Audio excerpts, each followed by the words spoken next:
দীপাবলির উদ্দেশ্যে আমি তোমাদের এই ভিডিওটি শেয়ার করলাম। অবশ্যই এটি সাধারণ এবং খুব সিম্পল ডিজাইনের মধ্যে আমি তৈরি করেছি, আর খুব অল্প সময়ের মধ্যেই তোমরা এই প্রদীপ ডিজাইনটি করে নিতে পারবে। আর খুব কঠিনও না, খুব খুব সহজেই করা যায়। তাই ভিডিওটিতে দেওয়া এই প্রদীপের ডিজাইনটি এবং তোমরা কিভাবে বাড়িতে প্রদীপ তৈরি করো আমাকে কমেন্ট করে জানিও। আর সত্যি বলতে আমরা প্রদীপ তৈরি করি না অমাবস্যা না লাগার আগে। কালী পুজোতে অমাবস্যা লাগে, মা দিদারা বলেছে যে যখন অমাবস্যা লাগবে তখনই প্রদীপ তৈরি করবি।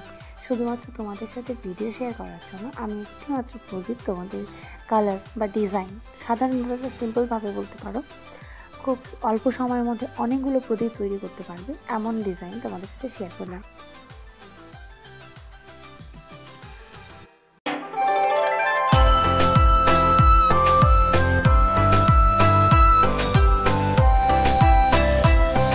ভালো লেগে থাকলে ভিডিওটিকে লাইক করো এবং চ্যানেলটিকে সাবস্ক্রাইব করে চ্যানেলের পাশে থেকো।